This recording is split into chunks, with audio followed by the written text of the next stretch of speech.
มื้อนี้ยังเรียนเกี่ยวกับมื้อหัวนี้เด้อมื้อหัวนี้มีมื้อนี้เราเรียนแล้วในบอกอาจารย์สอนว่าอันนี้คือจดหมายของพระเจ้า แล้วก็พระเจ้าฝากจดหมายอันนี้ให้เอาแล้วก็ทุกคนต้องอ่านรุ่นนี้มีพระเจ้าแล้วก็พระเยซูมีสัญญาเก่าแล้วก็สัญญาใหม่มื้อนี้เราเรียนแล้วว่าพระเจ้าเป็นว่าอาจารย์จะถามก่อนที่จะเข้าไปเรียนอาจารย์จะถามว่าพระเจ้ากับพระเยซูเมนคนเดียวกันบ่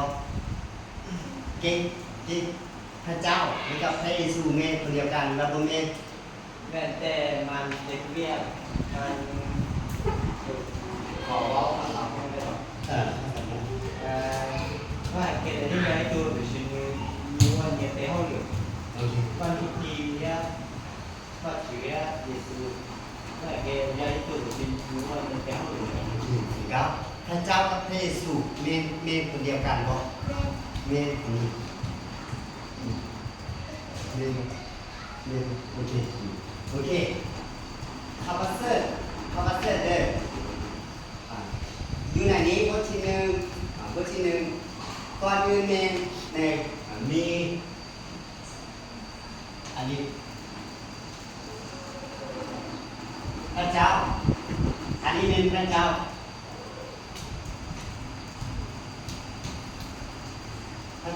บ่มีอย่างเลยบางเปล่าทุกสิ่ง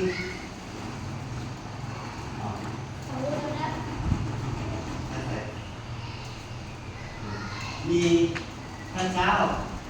แล้วก็บ่มีอย่างเลยมีแต่พระเจ้าคนเดียวพระเจ้าได้สร้างผู้หักไซของพระเจ้า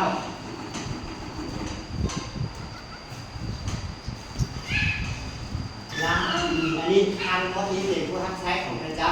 เข้าใจที่มีเจ้านายแล้วก็ต้องมีผู้หักไซแล้วก็อันนี้ผู้หักไซแต่ละมือพวกเขาได้อย่างมานมัสการพระเจ้ามาสรรเสริญพระเจ้าแล้วก็อยู่ในกลุ่มคนนี้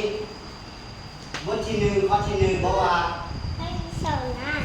มือนี้ว่าใกล้แต่หนึ่งบทที่หนึ่งข้อที่หนึ่งบอกว่าพระเจ้าได้สร้าง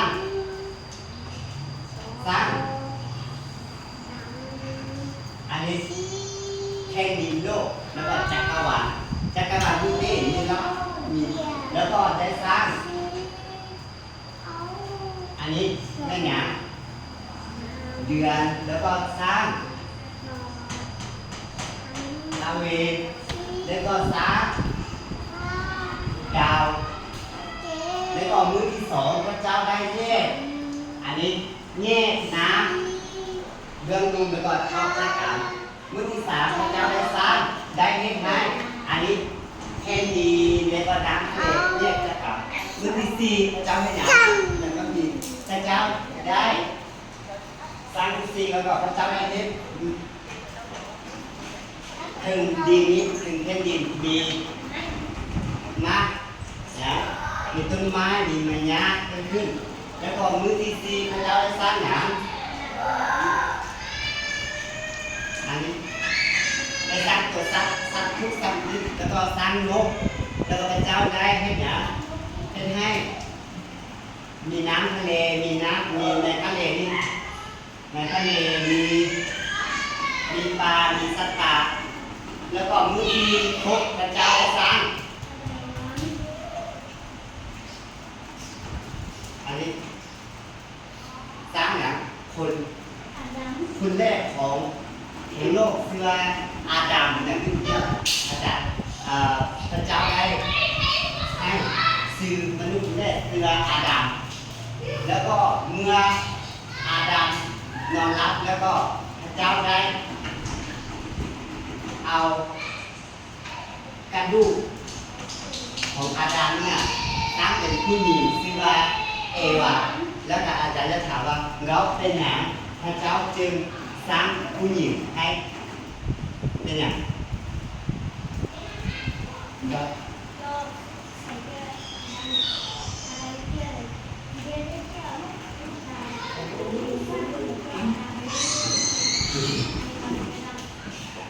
โอเคภาษาเรา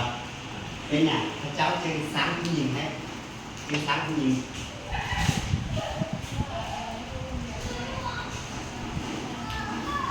โอเค โอเคเพราะว่าพระเจ้าเห็นว่าอาดัมอยู่คนเดียวแล้วก็อยู่คนใดหนึ่งที่คือความหมายคือแยกสร้างคนหนึงให้เป็นคู่ของอาดัมแล้วก็สร้างเอวาอันนี้คือเอวาแล้วก็หลังจากนั้นพระเจ้าได้เฮ็ดต้นไม้ต้นหนึ่งนะครับต้นโมวาอันนี้ต้นไม้สองต้นต้นหนึ่งกินแล้วก็พุทธะกินแล้วพุทธะป้าต้นที่สองกินแล้วก็พุทธะความดี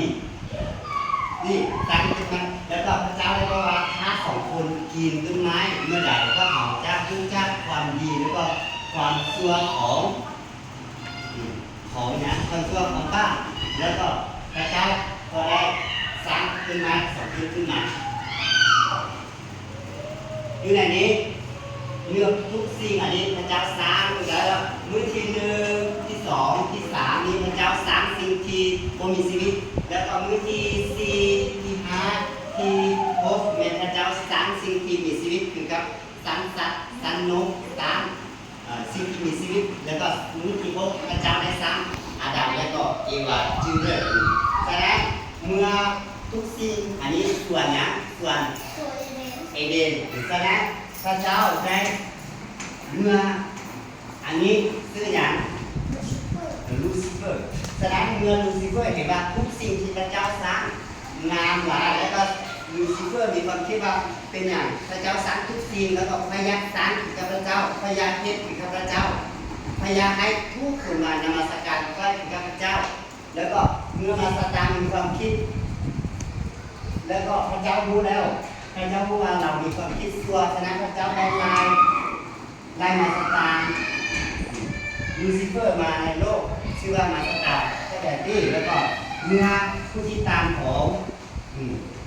ลูซิเฟอร์ก็มานำกันแล้วก็อันนี้คือว่าผีแล้วก็มาสตางเข้ามาในโลกก็เอาอย่างนี้มีเดี๋ยวนี้มีลูซิเฟอร์หรือคือว่ามาสตางแล้วก็มีพระเจ้าอยู่เหมือนกันเลยแต่ที่แล้วก็ในพระคัมภีร์ว่าพระเจ้าได้สร้างนรกนี่ไงเนี่ยระยะถามนิดนึงแล้วก็ระยะถามแล้วเป็นอย่างพระเจ้าจึงสร้างต้นไม้ขึ้นเพื่ออะไร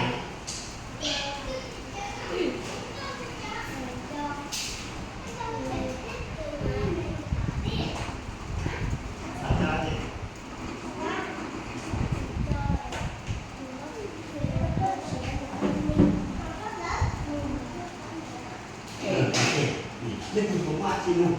แต่ที่นั่นถามได้เดี๋ยวนี้แยกต่ออีกว่าพระอาจารย์ทำได้แบบนี้นะถามได้เลยแล้วก็เอาจะมีการถามต่อนั่นแหละแล้วแยกถามได้เลยแล้วก็อันนี้ลายพระเจ้าลายมาสตาร์ลงมาในโลกแล้วก็ได้สร้างนรกแล้วฉะนั้นเมื่อสองคนนี้อาดัมและก็เอวา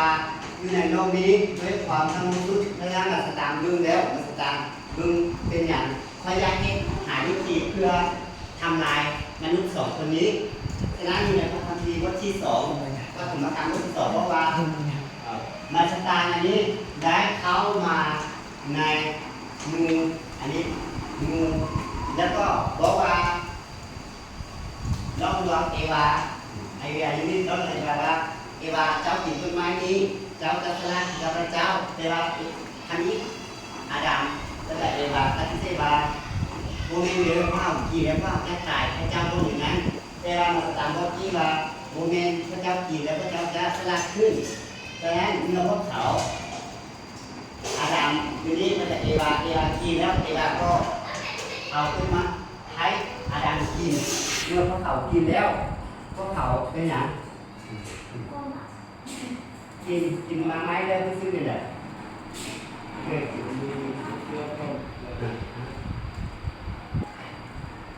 กินแล้วเมื่อสองคนกินแล้วรู้สึกว่า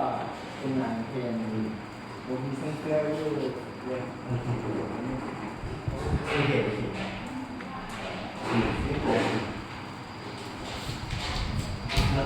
เมื่อพวกเขาสองคนกินไม้เข้าไปแล้วพวกเขาทั้งหมดสร้างงานราศีของพระเจ้าหายไปแล้วพวกเขาพูดว่าโอเคตัวเองวอนุ่งเครื่องแล้วก็เพื่อกายแล้วก็ในพระคัมภีร์บอกว่าเขาสองคนไปนี่แล้วก็เอาใบไม้มาโป๊ะมันแดดอยู่บ่แล้วก็เมื่อพระเจ้ามาแล้วเขาย้ายหลายเลยพระเจ้าว่าอาดัมว่าคอยอยู่นี่ฉะนั้นพวกเขาย้ายหลายฉะนั้นเมื่อพวกเขากินแล้วพวกเขางูบ้าแล้วก็พระเจ้าได้ตัดพวกเขาในท่านทีเพราะว่าพระเจ้าเป็นลายพวกเขาแล้วก็จากสวนเอเดนไปแล้วก็เมื่อพวกเขาไปแล้วพวกเขาได้เกิดลูกอันนี้ในท่านต่อไปมีอับราฮัมมีหมดต่อไปแต่ว่าอยู่ในพระคัมภีร์เพราะว่าพวกเขาเช่นอย่างเพื่อพวกเขายากมีจิตใจยากไปหาพระเจ้าเองพระเจ้าได้ตั้งพวกเขาก็สงาสิ่งทุกอย่างหายไปเป็นคุณบ้านแล้วฉะนั้นพวกเขามีวิธีเดียวคือนะครับผมบอกว่าฆ่าสัตว์โมเสสเข้าใจที่โมเสสก็ฆ่าสัตว์เพื่อมีถ้าว่าเขาไปอ่านแล้วจะเห็นว่าโมเสสฆ่าให้รัศกรทั้งหมดชาวอิสราเอลฆ่าสัตว์เตละอาทิตย์เตละมื้อเตละเดือนเตละปีจะมีการฆ่าสัตว์แล้วก็เอาเลือดของสัตว์นี่นะแต่อะไรแล้วก็ถวายที่พระเจ้าแล้วก็ต่อไปพวกเขาก็เฮ็ดใบจุนเมื่อกายจะบอกพระเจ้าบอกเบิ่งว่าพระเจ้าจะหาวิธีเพื่อช่วยให้มนุษย์ออกจากความบาปนี่แหละพระเจ้ามีแผนการฉะนั้นพระเจ้าจึงให้ในพระคัมภีร์อันนี้เวลาท่านใจพระเจ้าให้พระเยซูลงมาทุกคนทุกที่ได้ซื้อเกิดในผู้หญิงที่ซื้อมารีแล้วก็คนมีเพศสัมพันธ์เชื่อโอเคแล้วให้ซูเมนผู้ใดในความคิดของเราให้ซูเมนผู้ใดให้ลงมาแล้วให้ซูเมนผู้ใดในความคิดที่เราคนเดียวคิดเลยนะพระเยซูในความคิดของตัวเองนะเขาคิดว่าพระเยซูเป็นผู้ใดพระเยซูเป็น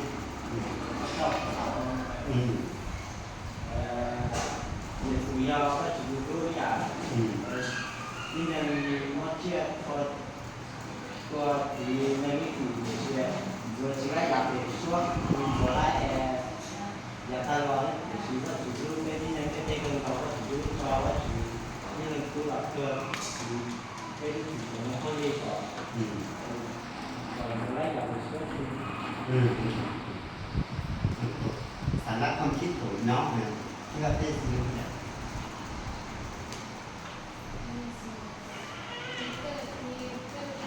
นี่ให้ซื้อที่ว่าเขาต้องคนรู้เนี่ยในความคิดของเองตอนนี้เกิดแล้วตอนนี้สำหรับตัวเองเข้าใจที่สุดที่สำหรับพระเยซูในความคิดของพระเยซูในใจ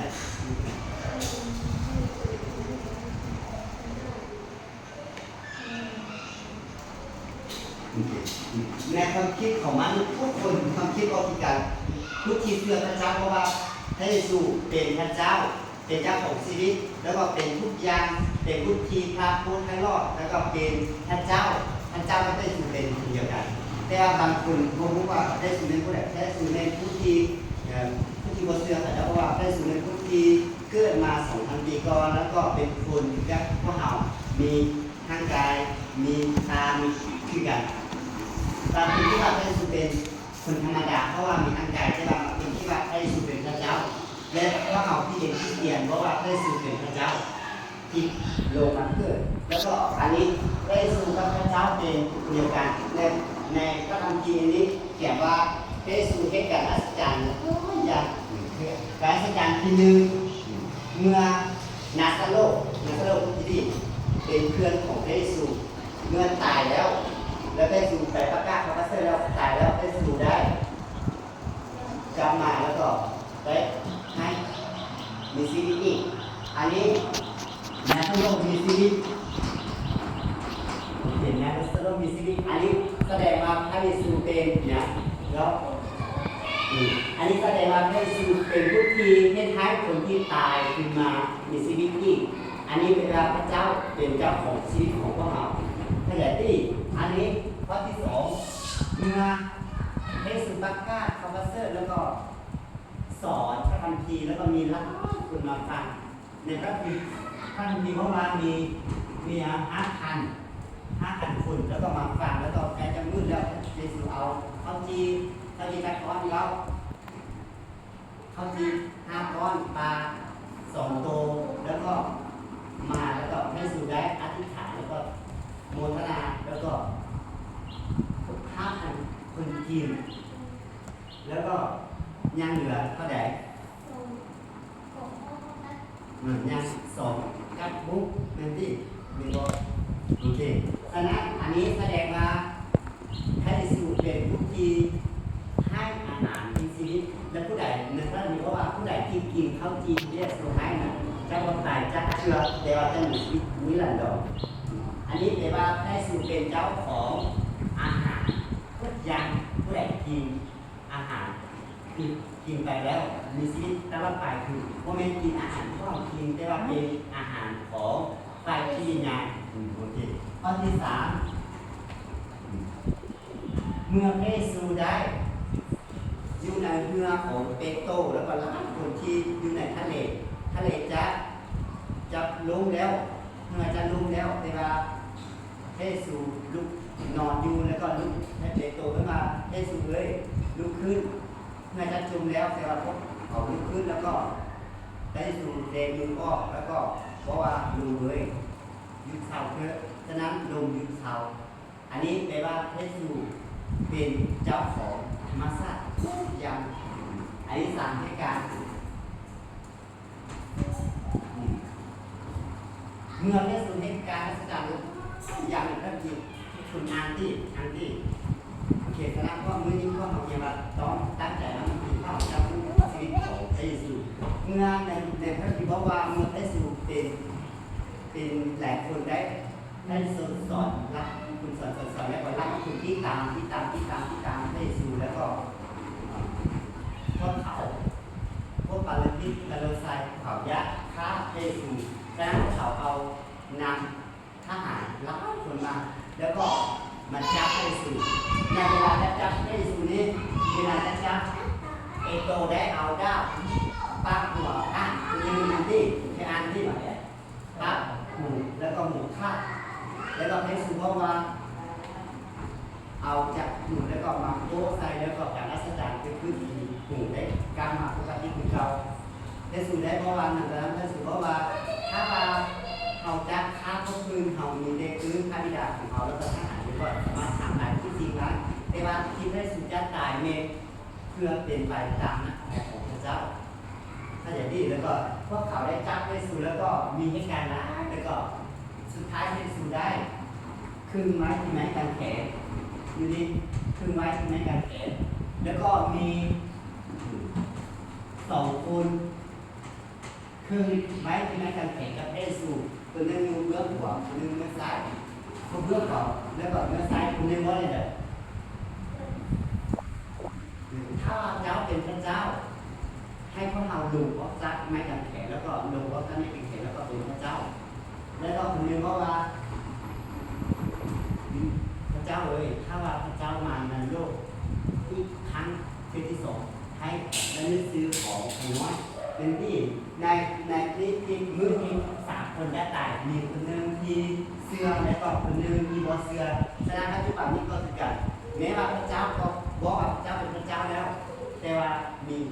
พวกนึงบ่เสื้อและพวกนึงเสื้อในตอนนั้นคือการมี2 คนมีเสื้อและมีบ่เสื้ออันนี้เมื่อพระเยซูตายแล้วบางทีเพราะว่าพวกเขาได้ฆ่าพระเยซูแล้วอันนี้หลังจาก3 มื้อพระเยซูได้กลับขึ้นมาก็มีชีวิตใหม่พระเยซูได้ให้นักคุณได้อีกแล้วก็พระเยซูได้การสอนอีกแล้วก็หลังจาก40 มื้อครับสาวกของพระเจ้า ที่มืดแล้วก็ได้สู่ได้ไปที่ในโลกเพราะเราที่ถ้าไปเราเพราะว่าเนี่ยก็คือเพราะว่าเฮาเป็นทางนั้นเป็นความจริงแล้วก็เป็นชีวิตผู้ที่เชื่อในเฮาแม่มีชีวิตตลอดไปก็จะนี่ชื่อได้ที่เป็นชีวิตเป็นความจริงและเป็นทางเดียวที่ไปหาพระบิดาเจ้าได้สร้างเฮาเป็นเชื่อจริงๆแล้วก็ได้สู่ได้ตายไปในโลกแล้วก็พระเฮาคริสเตียนเชื่อว่าเมื่อพระเฮาเชื่อพระเยซูเจ้าและความว่าแล้วก็ทุกสิ่งพระเยซูเจ้าได้ตายที่ไม้กางเขนแล้วก็เอาไปทิ้งอยู่ในโลกแล้วพระเฮาชนะอันสตานพระเฮาชนะทุกสิ่งถ้าพระเฮาเชื่อแล้วก็ความว่าของพวกเราได้คืนไว้ที่ไม้กางเขนคือกับมื้อนี้พวกเราได้เนี่ยเมื่อพระเฮาเชื่อแล้วก็พวกเรามีความรักถึงพระเจ้าพวกเราได้รู้จักความรักที่ไม้กางเขนในเมื่อพระเฮามื้อนี้พวกเรายังเห็นว่าถ้าพระอาการที่พระเฮาจะรู้จักความรักถึงพระเจ้าแล้วก็อันนี้เป็นทางเดียวแต่ว่าเพราะว่าให้สู่เจ้าก็คือรูปเรื่องหัวของพระเจ้าแล้วก็ดอดท่ามื้อที่ภาษาเพราะแต่ที่เมื่อพระเฮาตายไปแล้วพระเฮาทางแก่ก็ตายไปแล้วพระเฮาจะอยู่ตอนนั้นของพระเยซูคริสต์แล้วก็เราในชีวิตสามารถทุกสิ่งที่ในชีวิตพระเฮาอยู่นี้ในตอนนี้มีผู้ใดยังมีคำถามได้ยากถามนั้นแล้วก็ทุกคนนี้ต้องสามารถจื้ออันนี้แล้วก็ถ้ามีเวลาต้องไปสอนก็แต่ที่คณะหนึ่งคนสอนเรื่องนี้เนี่ยเดี๋ยวเราก็จะถามได้เลยเพราะว่าทุกคนต้องได้สอนเลยคือวันนี้นะเพราะต้องสามารถสอนให้คนอื่นภาษาโน้นภาษาลาวภาษาเนี่ยก็ได้อันนี้ว่าตอนนี้ได้สู่เนี่ยก็อยู่เพราะว่าได้สู่ตนาทุกสิ่งแล้วถ้าว่าเขาเสื้อนี่ให้ดีสลับลงมาเนื้อเขาเสื้อได้สู่เจ้าว่าไปแล้วเจ้าประทานมือนี้ก็มีตัวให้ดูอย่างรู้สึกตนาก็ต้องอธิษฐานหลายอย่างก็ทุกเสื้อหลายอย่างแล้วยัดถามก็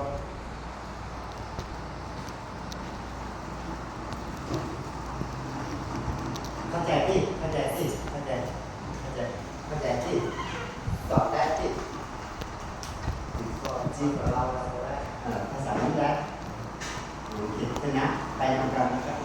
อาจารย์แล้วก็มันสายได้บอกมาได้บอกมันสอน5 โมงถ้าเดี๋ยวอาจารย์ติดต่อให้แล้วก็ไปเรียนกันโอเคเรามีฐานที่โอเคพ่ออธิษฐานจุ๊บถ้ามีอะไรเจ้าเราขอคุณเราที่เราทรงวัฒนธรรมความรู้ให้ลูกของเราอยู่ที่นี้เพื่อที่จะเข้าใจเรื่องของพระเยซูเพราะว่าพระเยซูลงมาในโลกนี้พ่อได้เห็นว่าพระเยซูเพื่อใครบ้างของพ่อทุกคนเพื่อให้พ่อมีชีวิตนิรันดรและเพื่อให้พ่อจะสามารถเป็นพันยางแก่คนอื่นเพื่อรักษาแก่คนอื่นทำเชื่อในพระเยซูและสามารถที่จะกลับคืนมาหาพระเยซูเพื่อให้ว่าเขามีจิตใจที่มาหาพระเยซูว่าเขาทุกคนอันนี้จะเป็นพยานพระเยซูที่เป็นพระเจ้าและพระเจ้าองค์เดียวเท่านั้นที่สามารถจะประทานชีวิตนิรันดรให้แก่มนุษย์สโลกพระเจ้าเป็นผู้สร้างทุกสิ่งทุกอย่างที่อยู่บนโลกนี้พระเจ้าเป็นพระเจ้าของยิ่งใหญ่ขอให้พระเจ้าทรงประทานให้วิญญาณเหมือนกับพระเยซูได้คิดได้สัญญาว่าจะประทานให้วิญญาณของพระองค์ลงมาในโลกนี้ขอให้พระเจ้านั้นทรงประทานให้วิญญาณอันนั้นที่จะเข้าในหัวใจของลูกทุกคนนี้ได้เพราะเขาจะสามารถมีชีวิตอยู่ใน